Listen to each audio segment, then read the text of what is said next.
talking about the impact that it has on so many people directly and indirectly as different employees in the federal government furloughed for now, and also the impacts in terms of billions of dollars for the U.S. economy. Although the stock market not reacting too dire today, up some 43 points here as we are entering day number 1 of the shutdown. Let's be joined right now by Washington Bureau Chief for MarketWatch, Rob Schroeder. Rob, thank you so much for joining us here on Live Now from Fox. And we enter a first shutdown since 2018. How did the markets generally react? What are investors feeling right now? And yeah, exactly. It's been quite a while since the last one, that 2018 into 2019 one that lasted around a month. You know, for many of these closures, partial shutdowns, call them what you like, stocks actually have tended to rise. For example, in the last half dozen or so, they've risen more often than not. And in fact, we see that as the case today with the indexes rising on this very first day of this current shutdown.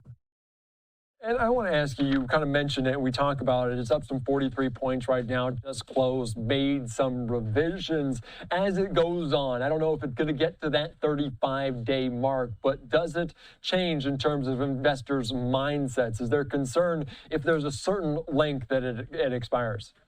Mm-hmm. The hit could be in terms of the damage to economic growth, because if you have federal workers in the numbers of hundreds of thousands not getting their paychecks as the furloughed workers do not, that can have a hit to the economy. They're not spending, obviously. So that means that the threat is there, certainly, for somewhat of a contraction. Now, I should mention in the same breath here that those federal workers are entitled by law to get back pay under legislation that was passed. So you could see a delayed sort of snapback effect. But for now, there is the threat to that sector of the economy as spending is withheld.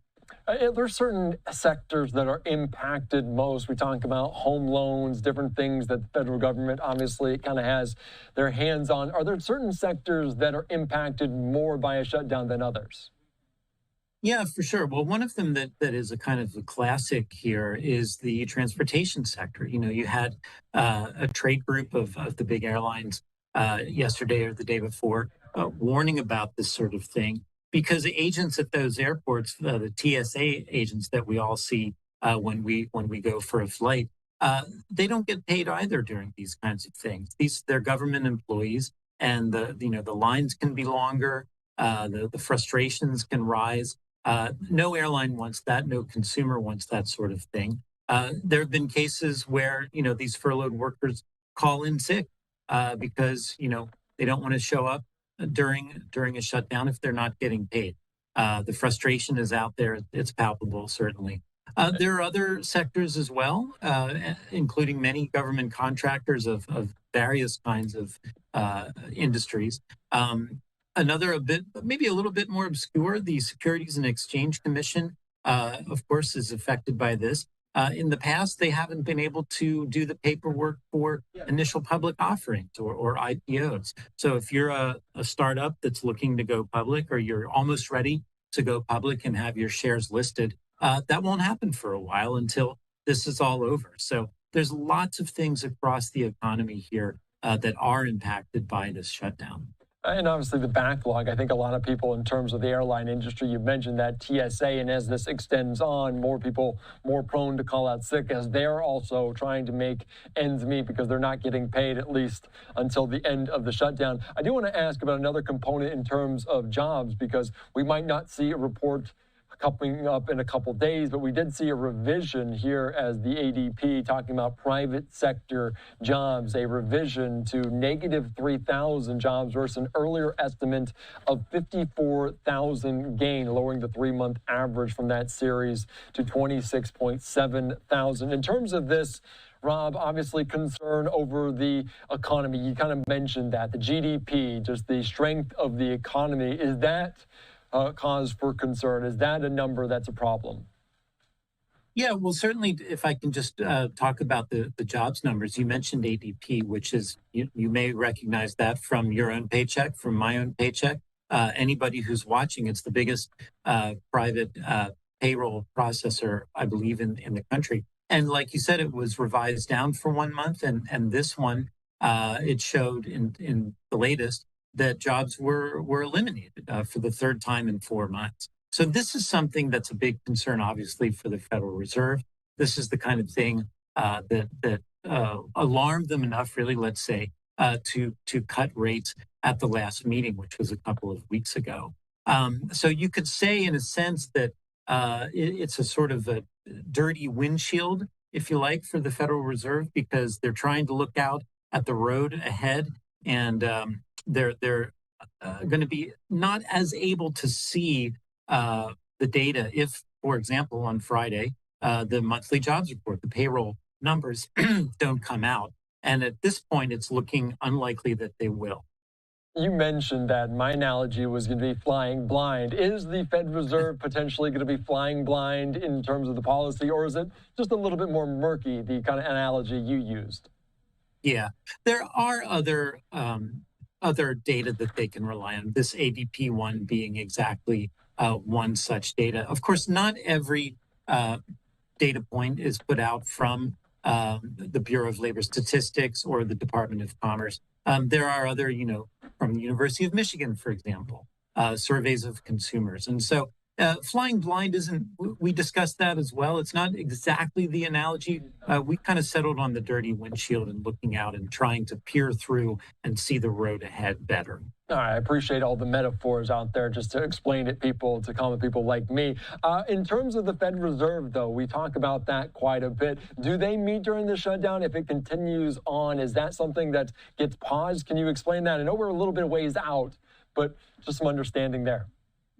Yeah, that's a great point, Andy. They do, in fact, they're not funded through congressional appropriations. That's what this has to do with. It's a congressionally appropriated funds that are in question here, and the healthcare subsidies are really at the heart of this particular fight through the Affordable Care Act or Obamacare.